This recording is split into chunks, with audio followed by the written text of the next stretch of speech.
with ET now at 9 p.m. This is India Development Debate. Doing business in the country is becoming a lot more easier now. India leapfrogged into the top 100 club of the World Bank chart, riding the Modi government's reform wave. While this is the country's highest ever achievement, what is commendable is the fact that it has managed to break into the top 10 improvers among 190 countries. In fact, India is the only country from South Asia in the top 10 improvers chart. Actually, also the only from the BRICS nation, but notably India has scored impressively in crucial parameters that protect minority investors, getting bank credit. Reacting to India's strong comeback on ease of doing business, Finance Minister Arun Jaitley did say that new ranking is a reflection of the Modi government's bold reform measures.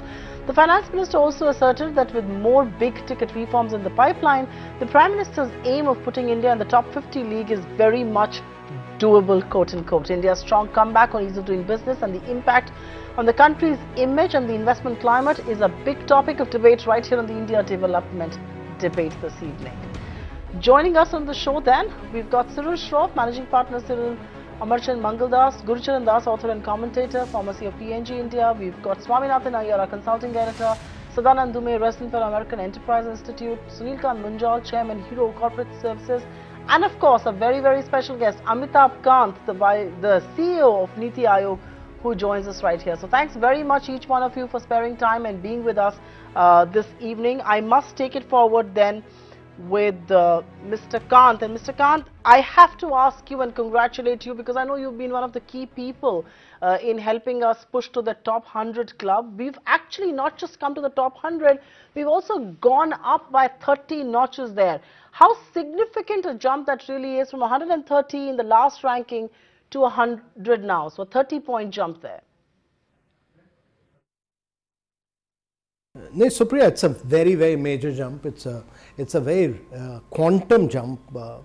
I think India is amongst the only country amongst both South Asian and BRICS nations to have made this kind of a major jump. And it's rarely achieved by a large country to achieve a 30 position jump. And actually, if you look at it over a 3-year period, India has jumped 42 positions.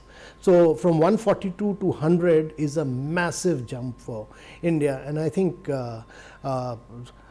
all credit must go to the Prime Minister, who's brought in very major structural reforms. I recall the first meeting that he held of the secretaries, he talked about India becoming easy and simple. When we made this presentation from DIPP, he said that this should be our focus on ease of doing business. So GST, bankruptcy law, insolvency code, RERA, all this, big ticket reforms and several small ticket reforms. So while we've jumped 30 positions, my view is it's a big jump, but our momentum must continue, and in two years' time we must be in the top 50. Let me take it to Mr. Munjal. How big a deal is this, Mr. Sunil Kant Munjal, the fact that we've leapfrogged 30 points in just 1 year? How big a deal is this? And the government is in obviously celebration mode, and this news couldn't have come at a better time for the economy as a large. But the way you look at it, how big a deal is this for India and for Indian business?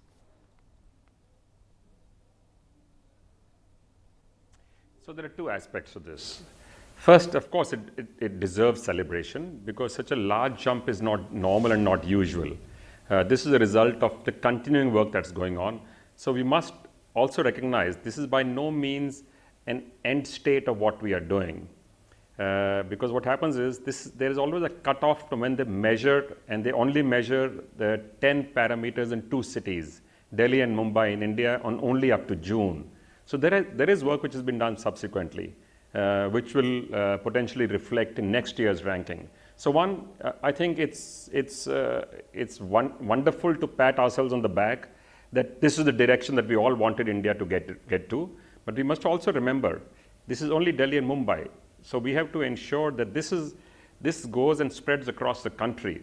The good thing, however, is India started, along with the government and Niti Aayog, an initiative in partnership with World Bank, to also measure all the states of India and compare them on over 400 different attributes on an ongoing basis. So we are ourselves spreading this around to ensure, because when people look at investment, for example, they don't look at investing in India. They look at investing in a town or in a city, near a city, in a state in India. So all of that is important. It's one thing to do this in Delhi, but it's equally, maybe even more important now to ensure that this is percolating to all the states and all parts of India now. Okay, so that's an important clarification as well, that it just isn't about India, it's also about where that top dollar or where that big money really goes in. But Gurucharan Das, please come in on that. You know, the fact that we've jumped up 30 notches, how much does that matter? And you know, if we were to look at those 30-notch jump, can we lose sight of the fact that what also matters right up next is how are some of the states doing? You know, the whole competitive federalism, where states are competing with each other to top the list of doing business as far as states also are concerned. Well, it is a significant achievement and we should celebrate. However, I think Sunil makes a very good point, and the answer to the point that Sunil makes actually is a study that has been done by Niti Aayog and IDFC, and that came out a few months ago, and this study actually is a lot more valuable, a valuable study because it looks at customers. The Bombay-Delhi study of the World Bank basically talks to accountants and lawyers. This one talks to business people like Sunil, and therefore it's got a much larger base. It's a nationally based study, and what this study is really showing is that there have been major achievements which actually the failure has, we would have done even better. The failure is that the government has not communicated this to entrepreneurs. For example, starting a new business. Now, 2/3 of the states in India have already got single window clearance. But do you know that entrepreneurs don't know about it? So the government has done half the job, and it's this. So I would say you should look at the World Bank study along with the statewide study done by IDFC Niti Aayog.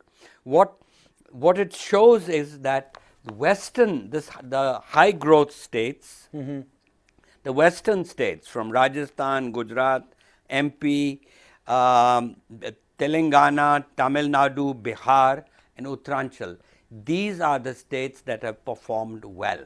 Right. And they are also the states that have done the maximum number of reforms to to the ease of doing business. Okay. So I think what this government should take credit for more than anything else is that the World Bank coordinator for this study, right. I met him a few weeks ago. He was in India. Right. And he said this is the first government that has taken the ease of doing business seriously. Right. He says all the previous governments only tried to find fault with it. This government at least tried. And now we have, the goal is 50, we may not get to 50, that's a very ambitious target. But nevertheless, with all, with what others have said, bankruptcy law is coming, GST will get ironed out. I think that our ranking should improve. You made a fair point, and ironical that you're saying that the government needs to communicate things better to entrepreneurs, because we thought this government is very good at communicating. And on the point of starting a business, again, the government has taken a lot of steps on starting a business. It's surprising that its ranking is actually deteriorated marginally on that particular front. We'll talk about that. But Sadanand, coming to you, I couldn't agree more with what you tweeted, which is that if India dropped 30 points in the ease of doing business index, we would have gone screaming and gone after the government and really sort of gone on and lamented the miserable investment climate. Now that we've improved 30 points, is it equally a reflection on the improved investment climate in the country? Now, let me make a couple of points. I mean, the first sort of broad point is that everyone should acknowledge very clearly that this is a positive development. It's positive essentially in two ways. One, the ease of doing business has always been mostly about optics. It's about that headline number. moving up 30 points is not a small achievement. That is certainly something that will affect the optics in terms of how India is viewed. The second question is a little bit more interesting, which is to what degree does this reflect the reality as experienced by businesses? And here I'd like to echo what Mr. Munjal and Gurcharan Das said, because not only is this confined only to Delhi and Mumbai, but it's also more than anything else a look at what government regulations are on paper as opposed to what businesses experience in reality. So I'm very glad that India has moved up 30 points. I'm glad that the government is talking about this, but the goal in the end has to be to improve the experience of the firm as opposed to finding a way to crack these rankings by by tweaking what the government says are the rules on paper. Okay, fair point indeed. If we want to slam them, we must also be ready to praise them if they jump off a 30 notch there. But Swami, do you believe these rankings which make us in the top 100 club, are these the real reflection, and is this the real measure of improved investment climate in the country? Is this the real marker of, say, the government's reform move? Well, let's put it this way. First, look at the longer term thing. Narendra Modi said that he will aim that India should move up 50 notches on this particular scale. In the first year, India went up only 1 notch, and it was a matter of considerable disappointment. In the second year, it's become 30. So will he reach that 50? I think he probably will. So the chances of reaching that longer term target, since that has been achieved, that is a positive. Having said that, we have to add that being 100th in the world is not exactly a good outcome, right? I mean, why 100th? Why not 70th? Why not 50th? Why not 40th? We still have a very, very long way to go, even in terms of, as you say, this measures what the amount of ease of business should be according to legal norms. Now we come to the question that you just put. What about actual implementation on the ground? We have found in the past, I mean, Lant Pritchett and others had this lovely study where they showed that if you look at the ease of business norms across a section of countries, in theory it took 180 days to get one particular thing like a construction permit. In practice, it could take 1/6 that time with a little bribe. So I don't know what the situation in India right now is if you take into account the situation on the ground. However, the fact that the formal thing has improved means that, without a bribe, things have become better. And without a thing, things have become better, it means that we don't have an index of honesty, but it would appear that the amount of honesty in government has gone up. And this is why the formal ease of business has improved. Okay. That's a fair point you're making, Swami. I'm just going to interrupt you there briefly because I want to get a word from Cyril Shroff, who's joining us for the first time on the India Development Debate. Cyril, who better than Cyril Shroff to tell us whether or not ease of doing business has improved considerably? Mr. Shroff, you are sort of one of India's ace deal makers. Do you believe that this improvement in the rankings as far as the ease of doing business is concerned, is it a measure of the improvement in India's investment climate? Is that how you would read this 30-point jump in the ease of doing business rankings? How you would read this 30-point ease of doing business rankings? Oh, absolutely. So I have a couple of points. Firstly, we are as Indians quite often very good at beating ourselves up when things are not going good. So for now, once at least now that we have effectively a third-party confirmation that things are moving in the right direction, I think we should celebrate that. And we should not view that with too much skepticism. Now, whether it rank should be 100 or 105 or 90, that's a different point. But the direction of travel, I think, is not only very clear, but the fact that it has been a substantial jump means something. And it has been contributed by a number of things which I know has already been discussed on the show. The insolvency code, RERA, and some of the more structural reform like GST will probably bear fruit next year in terms of how the ranks move up. So to answer your question, Does this reflect a movement forward, and is this positive? Undoubtedly, it has both a psychological impact as well as I think it creates its own momentum in terms of how business looks at itself, how it looks at the business environment in India, and also above all, I think how the world outside looks at us. So I think it's great. It's big news, and we should celebrate it. All right, it's great news, says one of India's ace deal makers, Suresh Shroff there. We're happy to have you here on the India Development Debate and hope to see a lot more of you. But Mr. Kant, I'm going to come to you. Are these rating parameters representative of a firm's real ground experience? Because one of the things that's being said about this rating is that the score is largely for two cities, Delhi and Mumbai. So does this really reflect the reality on the ground in that sense? No, it's representative of entire India, except on some parameters like construction, etc. Where they look at states, it covers Mumbai and Delhi, but many other parameters like enforcement of contracts, etc.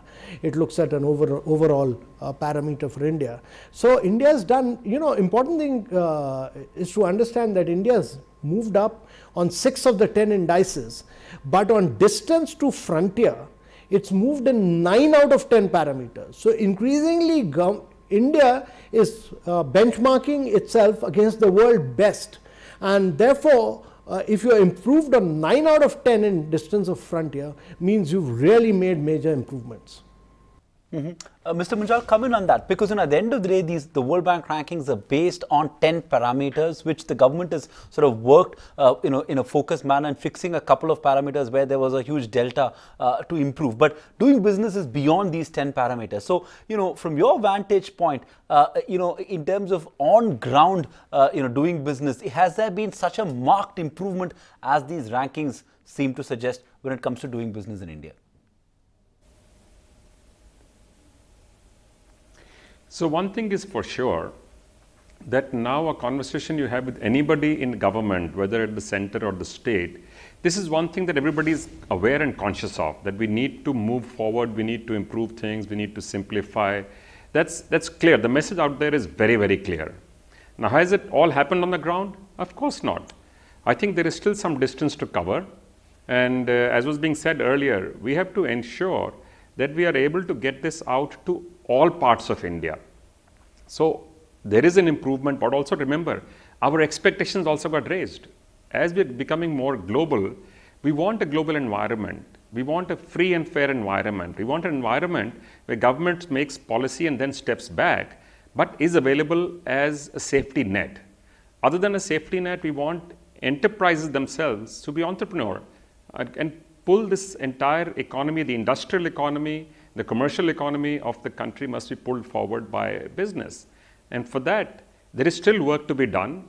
But as I said, I think it is necessary to recognize what we are doing right now, to both compliment and congratulate ourselves, celebrate a little bit, but then get our head down and continue down the same path. I think that work over the next 2 to 3 years will reflect. Someone mentioned GST just now. I think it was Cyril. The GST will take 6 months to a year to settle down. I'm not sure we'll see the full benefit of GST in our rankings next year, but a year post that, you will certainly see a benefit due to GST because it will smoothen just so many parts of our business. But we are not all done. There are many parts outside of these 10 parameters which also need to be looked at. These 10, of course, are important because they are common across all the needs of all businesses. But there are a whole host of other issues where we have either a legacy of old system or the method of governing of the system itself needs to be looked at. I'm absolutely delighted the government has decided to scrap laws which are completely irrelevant. And there are hundreds and hundreds of them.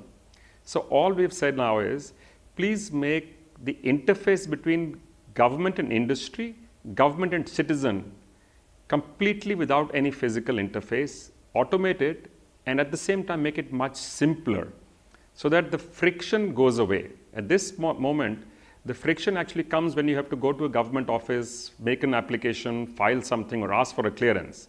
If that bit goes away and there is objectivity in understanding what the rules, regulations and laws are trying to say, I think the government's job will be done, and then it will actually be up to enterprise to demonstrate what we can do and how much we can compete, and whether we are in the top 20 or 30 or 50 then will probably be less relevant than it is today.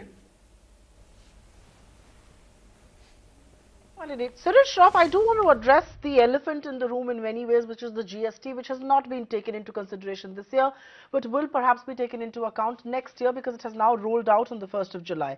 If you actually look at how the ranking has been on paying taxes, we've gone up 53 notches from 172, we've gone up to 119. I want to specifically ask on the GST. Now that the GST will be included next year, what sort of an impact do you see that GST making on our rankings and perhaps on that parameter of paying taxes? Because while we believe that GST is a reform that is required, much needed, we can't deny it has been very disruptive to begin with. People have had trouble to embrace the GST. So in that sense, what sort of an impact do you believe this will have on ease of doing business next year? So, I mean, just to continue from where Mr. Munjal commented, I think GST will have an impact over 2 years. Part of it will be felt next year, and the real beneficial impact will be felt on the year after that. Because it's complex, it's all India and it's structural, so it's going to take its own time. But that being said, I think despite some of the inconvenience and the complexities, I think psychologically the nation has sort of bought into it. So it's only going to be positive. And to answer your question, what sort of impact it will have, I think very significant. I think in terms of the taxes criteria, I think we will move up a lot, and it will have secondary consequences on a lot of other things as well, because when you change something as basic as this, it's not only the taxes piece that will change, there will be ripple effects across various other parameters as well.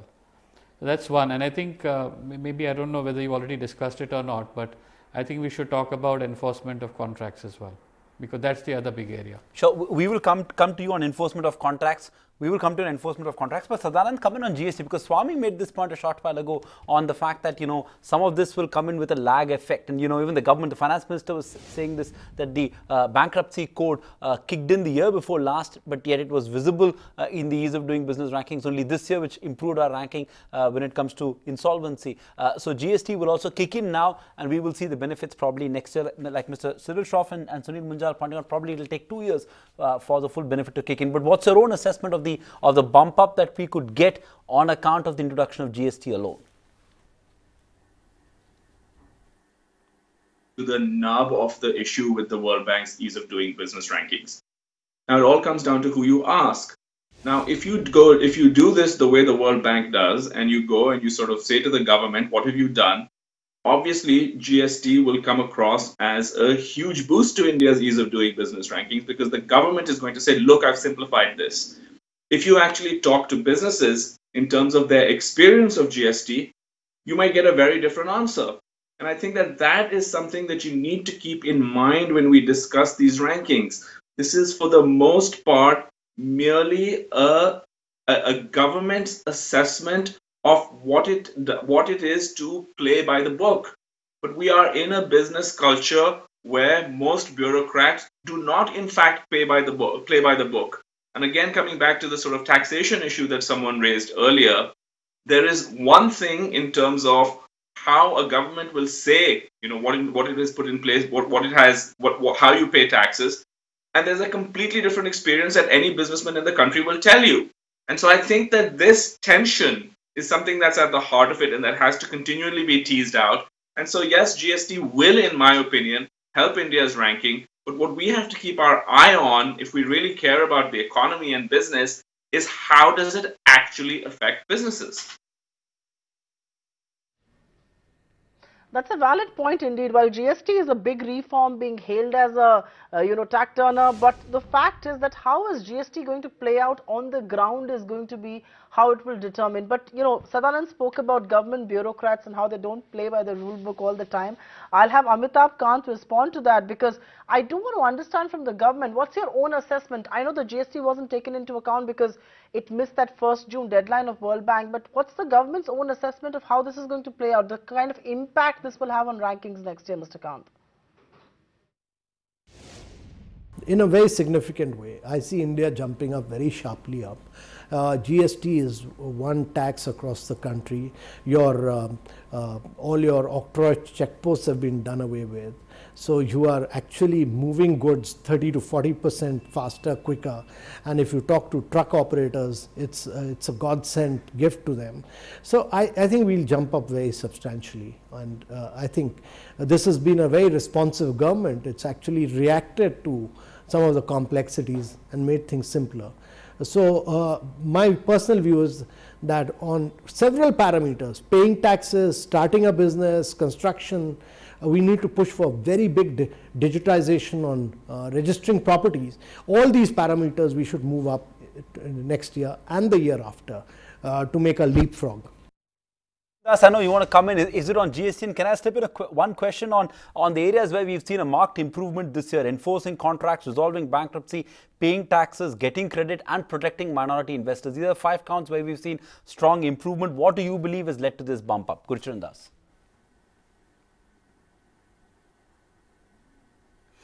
You know, I think the biggest factor behind this improvement is the online. In other words, the amount of things that the government has now put online, whether it's payments, whether it's permissions, whether it's forms. This is if you read the earlier report that came a few months ago, which ranked the states and was the Niti Aayog IDFC report, you realize that the single biggest contributing factor is that you've reduced the discretion and the interface with the bureaucrat. The bureaucrat was the one resisting the change, and you've just gone around the bureaucrat to directly to this now. But the other important thing here is that while it's very hard to change attitudes, and particularly in the tax department, the suspicion and all the trust is not there. What this report shows is that by emphasizing the ease of doing business, this is the first government that actually not only paid attention to what the World Bank report was, but asked, I mean, Amitabh Kant is here, they actually got the states, they actually went to businesses and they did a much wider survey, which is very, very revealing, which really shows us. And therefore, I would read the World Bank report along with the other report, and together you will see why the improvement is taking place. And therefore, it's very important to keep pushing the more and more stuff online and removing the bureaucrat out of the way. Okay. Let's put the government out of the way and only then can we get talking. But Cyril Shroff, I have to ask you a point that you were making earlier, and I'm going to get down to those specifics of this. Enforcement of contracts, we've improved our ranking from 172 last year to 164. So yes, we've jumped up about 8 odd notches there. But the question really is, what is a bigger impediment here? Is the judicial reforms, the judiciary that comes in the way of enforcement of contracts? I mean, and how can this be addressed?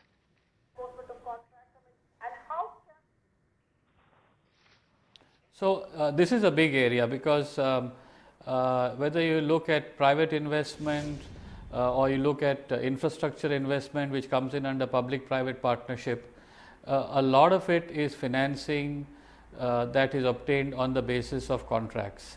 The sanctity of contract is a very fundamental thing. Now, at the moment, I think part of this is got around by choosing foreign arbitration venues and effectively avoiding the Indian legal system, which is not how it should be. because it should really be about, if you're investing in a country like India, you have to have faith in its legal system, because even if you sort of export some of the dispute resolution, there are parts of this that will always remain in India. So firstly, at a broader level, a significant improvement in the dispute resolution environment is critical. So wherever you go, I mean, as a lawyer, when I sort of speak to clients or where I speak at public forums, both in India or outside, whenever there is a talk about Indian dispute resolution, there is always a snigger that it's almost suggesting that it's the slowest in the world. So we have to change that. Now, a lot of stuff has already happened. I think the arbitration reforms are, and they're quite recent, so I think they are bearing fruit. There is, as you know, in the arbitration, after the arbitration amendment, there is a 12-month deadline within which the matter has to be disposed of. There are new arbitration institutions coming up, like the Mumbai Court of Arbitration as well. That's one. Then secondly, commercial disputes. So the commercial divisions of courts and commercial courts, they are just about sort of getting effectively started. So these changes are taking place, and more needs to be done. I think I think the government needs to think about how to give them infrastructure. And if they really need to invest more capital in the judicial system to give better courtrooms, more access to technology. If you go outside some of the big cities, the infrastructure is abysmal. So my request to the government, and we have Amitabh Kant on the line, is to think of the judicial and dispute sector really as part of the country's infrastructure and make it a priority. It will bear disproportionate fruit in the rankings. So this is one part. The other part, and I think I know it's a little tangential, but I think it's somewhere linked, is the bankruptcy code, because it does come to a part of the recovery of dues by the banking system. It's for a different purpose, but certainly the bankruptcy code and the kind of outcomes that we hope it will deliver through the NCLT at a very broad level, still part of the judicial and the dispute discussion, because it relies on the judicial or quasi-judicial system. That I think is changing, but it needs more to be done. So in a nutshell, enforcement of contracts critical if you want to sort of invite foreign capital, whether it's equity or debt. Infrastructure is not going to really get a full boost in the public-private partnership unless your contracts are 110% enforceable without sort of having excessive judicial interference or wrong outcomes in India. And the exit system, which I think is effectively being addressed through the bankruptcy code, these are critical, and this is how a lot of our clients conduct when they talk to us about the Indian system. These are some of the biggest issues that come up pretty quickly in the conversations. Okay, you've raised some very valid points, and I want to bring in Swami on resolving bankruptcy. So while we have made a significant improvement, Swami, from 136 moved to 103, but you know the fact is that World Bank itself is saying that it's worried about the time taken for insolvency, and you know, does the industry have itself to blame as well for moving court and for sort of delaying matters? We've seen that as well in a lot of these cases now that are being under consideration. Is industry to be equally blamed as well? Yes. Actually, before coming to this, let me just take up that earlier thing about enforcement of contract. This is not just a legal issue. This is a question of whether central and state governments are willing to live up to commitments that they have made. One obvious area was retrospective taxation. So retrospective taxation is not failure to enforce contract in a legal sense, but it's a failure to enforce contract in the sense of the spirit of the law. We have a situation again where there are various contracts for tolling on roadways, and then there will be some agitation and somebody will say, okay, we will abolish the toll booths. We have a situation right now where various state governments entered into contracts for the supply of solar energy or wind energy at very high prices. Those prices have come down and down and down in recent auctions. And then you get state government saying, okay, I'm not going to pay that old rate, you kindly fix the new rate. So I said the problem of enforcement of contract is not just a legal issue. It is a question of a political attitude. We have a situation today where the attitude of Chief Minister still is that, you know, I'm really not bound by what I have already signed, and I can fiddle that thing one way or the other. And I think we are a long way from overcoming that particular problem, and we need to overcome that particular problem. As for resolving insolvency, we have started on this new path. On the one hand, people, as you know, it's not being left to the banks. The banks are dragging their feet. The RBI has more or less cracked the whip and say, you go and do it. Will it actually happen? Will things get resolved so quickly? There are all kinds of tricks that one hears private sector companies getting up to. On the one hand, of course, it's possible to delay things in a wide variety of ways. Even more disturbing to me is the stories I hear that, you know, okay, you are asking for new bids. You say this particular assets are going to be up. Is there a new bidder to take over? And we hear about the existing promoter starting 3 or 4 subsidiaries in Mauritius or Dubai or wherever. And those fellows are then going to bid for the same assets on which they will get a 90% haircut. And so the promoter ends up still being in control without the burden of the debt. I'm not saying that is going to happen. I'm saying that these are the kind of stories that are circulating. So as I said, it is a step forward we have made in the resolution of insolvency, of quickly, it will happen. It remains to be seen. And if you look at past attempts to reform the sector, I would not be optimistic. I think it's going to take quite some time for this to work out. Okay, the word from Swami is it's going to take a while before it works out. Do not jump the gun and believe this is all going to be hunky-dory. But Mr. Kant, I'm going to ask you a question that has perplexed me a little. And if you actually ask me, this is one of the disturbing things about the ranking. So while we've achieved a lot in many spheres, there is one particular sphere we've actually slipped, which is starting business, and that's pertinent to businesses. We've actually got, Mr. Kant, all right, he's there. We've gone down from 155 to 156, even though the process has been reduced from 14 to now 5. What explains that, and what can be done to make it easy for us to start businesses in India? I mean, the narrative so much is about startup and starting up, and there's so many incentives and, you know, all kinds of things, and even then we've slipped a notch.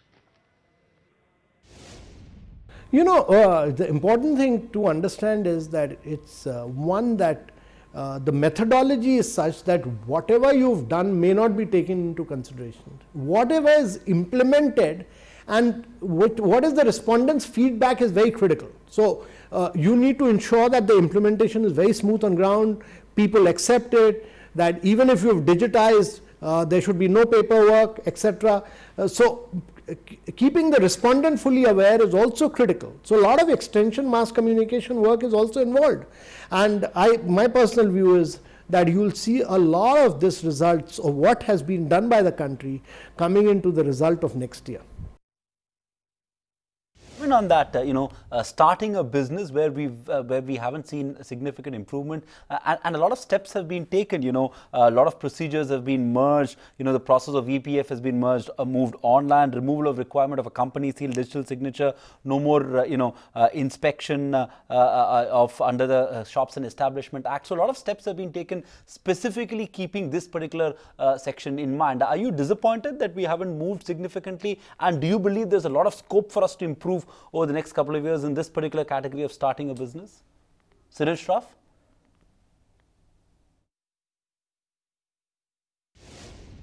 Sorry, I missed a part of the question, but let me sort of add one further comment to what Mr. Swami was saying. And I think the point that he was really making, which supplemented what I said on enforcement of contracts, is about a rule of law. I think what investors, whether it's Indian or foreign investors, look for is a rule of law which is enforceable. It's not enforcement of contracts is just one facet of rule of law, but arbitrary action by states or by the regulatory establishment is what they fear the most, and that is what they seek protection against, whether it's political, regulatory or administrative. The fact that the establishment and the system will follow a set of rules is what they're really looking for. And I think that is probably one aspect which needs to be dealt with both structurally through mechanisms for enforcement of contracts and also in terms of political attitude.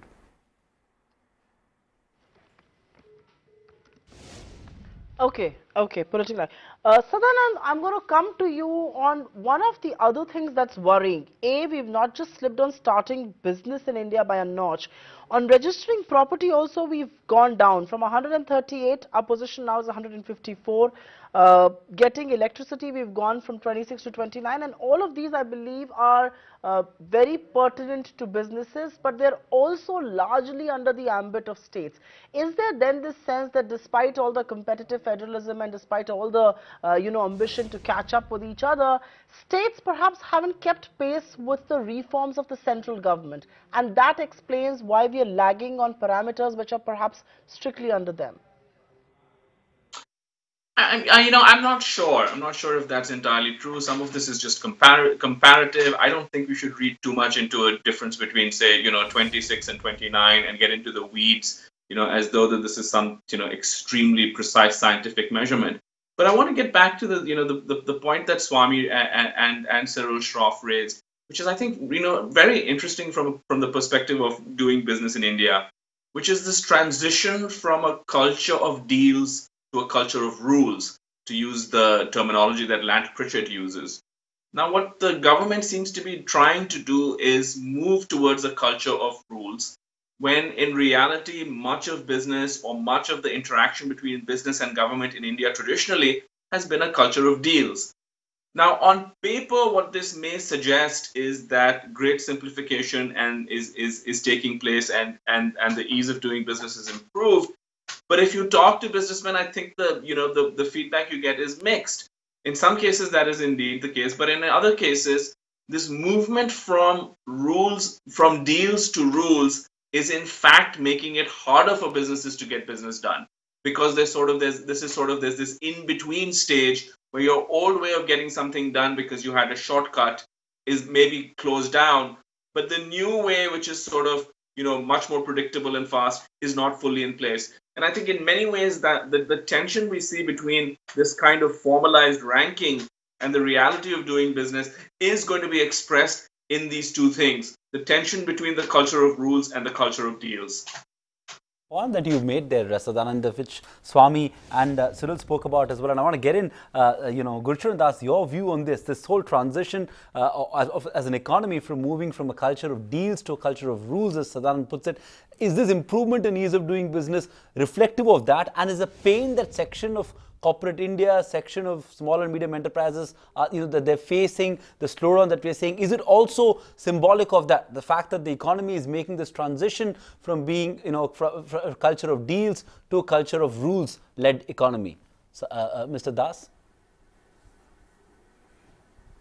Well, I think Sadanand and Swami and Cyril have made a very, very important point, that central to a liberal state is the rule of law. And in the media and as consumers, we spend enormous amount of energy talking about accountability. But what we don't talk about enough is state capacity. And the ease of doing business actually is about improving state capacity. It's doing things intelligently. It is doing things without reducing the discretion for corruption. And so what I would hope is not only is it enforcement of contract that is a symptom of the problem, but really the legal system needs a very major reform in the country. I think if we cannot hope to be a developed country unless we have three things. One, we have an executive that is strong enough to get things done. We have that executive's action is bounded by the rule of law. And third, it's accountable to the people. We've been just spending all our energy with accountability. In fact, transparency is reducing the state capacity in the system further.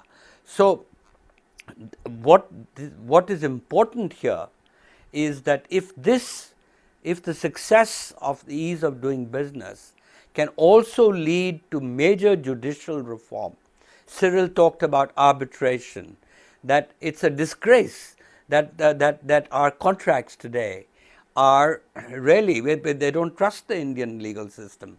There's always an international arbitration clause. Now, that is really, I personally think that the judiciary needs to do some soul searching, and it's partly the judiciary, not just the executive here, which is responsible for the fact that we have this large number of under trials and all. Now, that's not really, but ultimately a modern economy, a liberal state must have better state capacity than India does. And that is really, to me, the best news out of this. That means there is a change in attitude, and by the way, those civil servants who are used to being corrupt, they're not going to give up easy. They're going to find ways to delay things. They'll find, we know who those people are in the tax department, etc. And the government needs to come down hard on that. Fair point. Fair point indeed. I mean, nobody wants to give up their seating, but I will take this across to Amitabh Kant. And Mr. Kant, you know, given there is a considerable improvement in ranking, and we're running out of time, so I'll ask each one of you to make closing comments and keep it a little brief there. We've jumped up 30 notches. We've improved considerably on a lot of parameters. Some, of course, will still have to be done. If the investment climate has improved so much that our ranking is 30 points higher, why not more of private investment? And you know, by when will we see this translate into higher investment breaking ground here in India? So, two things. One is that you've seen a huge FDI coming into India already, as I said. And I think this is now the time for private sector to revive momentum in a very big way. There was an imbalance in demand and supply. There were issues of credit flow. There were issues of bank NPAs. Many of these issues have been addressed by the government by very bright and bold measures.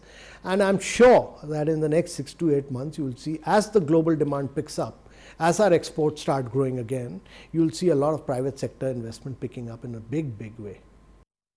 Swami, coming to you, you know, this question was asked by a colleague, Ruchi, to the finance minister, and he said that, you know, look, even when our ranking was 142, foreign direct investment was still coming in, and even at 100, he didn't seem too optimistic on private investment coming in. You know, whether it is this bank recapitalization or whether now with ease of doing business, is anything going to move the needle for private investment? Because that's what, frankly, the economy needs. Are these just sort of good to know measures, things that we'll talk about in debates, or was this improved investment climate going to translate into private investment? A number of things matter for investment. The investment climate is certainly one factor, but if you just look at the list of the countries of the World Bank on ease of doing business, many countries with a bad ranking have attracted a lot of investment, and this includes India. When we were at 134th, the investment to GDP was actually higher than it is today. So ease of business is one factor, but it is not the only factor. The other question is, what is the totality of demand, and especially foreign demand? There are very few countries in the world that have ever sustained 7% growth without having at least a 15% growth in exports. And that is one area where we have been lagging badly. That is not directly related, you might say, in some ways to ease of doing business, these particular parameters, except there is the question of the thing on ease of trading internationally. We still, I mean, if you look up the data, you will find that the cost of moving a container in India is far, far higher than moving the cost of a container in China. The positive thing there, I think, is positively with GST. With the dropping of the checkposts, have we improved logistical time? Are we able to get our exports quicker and much more cheaply to the various ports? I think we also need a railway reform. We have a situation where we have very high freight rates in order to subsidize passenger fares. If you have this new rail tariff commission which says no, we are going to set a more appropriate rate, then the rail freight rates come down, means your exports become more competitive. I think right now in order to have a big boom in our investment, we must have an export boom too. We must be able to export. On the basis of domestic demand alone, you are not going to get fast growth. You need that export demand to come up. For that export demand to come up, we need to be competitive. And I would definitely say on the question of logistics, on the question of freight, on the question of railways, all these areas need improvement. And there is some silver linings right now. I mean, the last month exports went up 25%.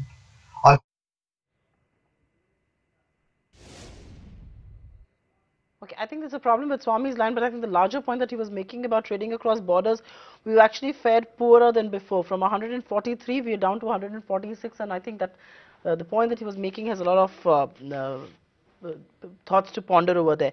But Mr. Cyril Shroff, I really have to ask you, I mean, you know, we've been in the last leg of our show right now. How long before we get into the 50 club? Does that look more doable, the top 50 club? And what has to be the focus area to not just get into the top 50, but to perhaps also improve our ranking further next year? What do you believe should be the top of mind things or the top of to-do list that the government needs to do to improve our ease of doing business ranking next year?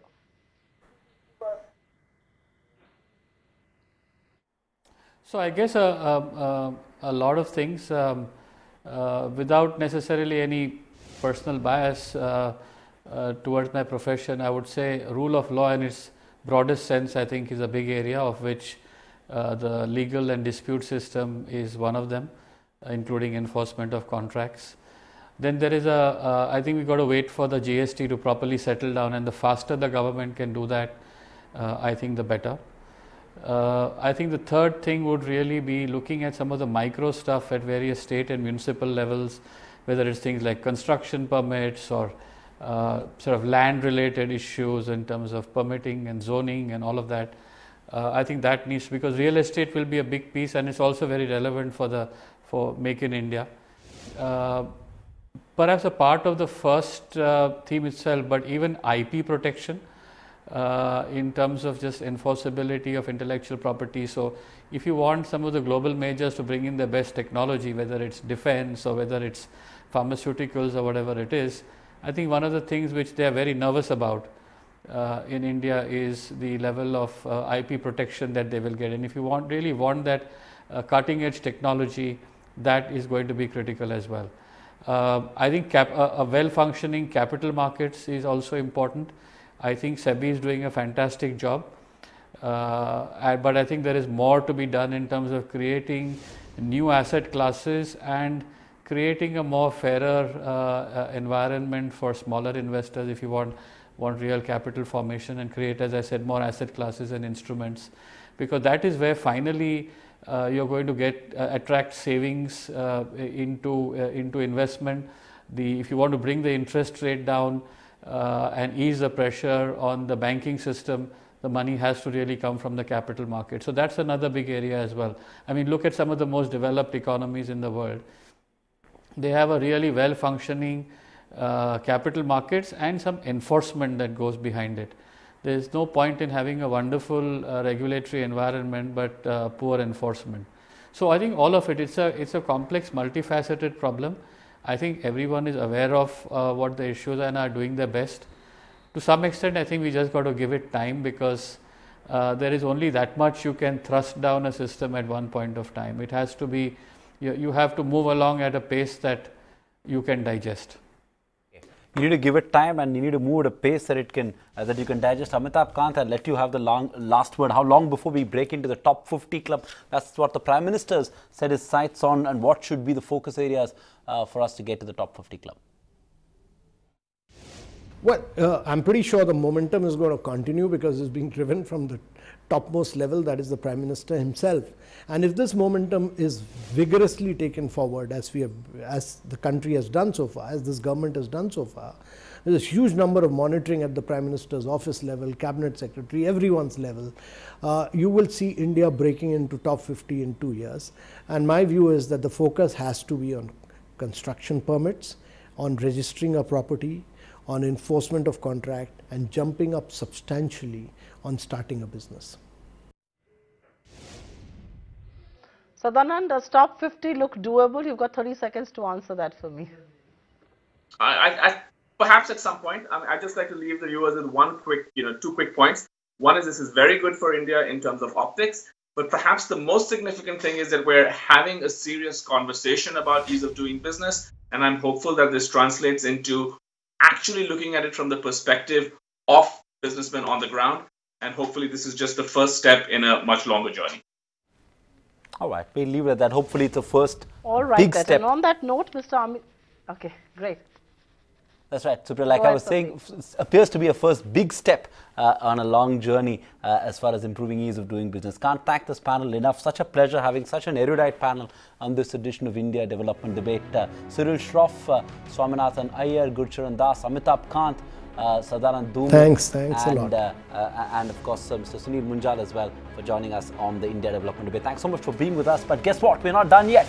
We'll take a short break, and on the other side, Supriya's got a power-packed political panel. Supriya? Oh yes, we got the politicians to debate and discuss what these rankings mean. Is credit being given or taken at this stage? We come back and talk about all of that in a moment from now. We've got commentators coming in from the BJP, the Congress and the Samajwadi Party.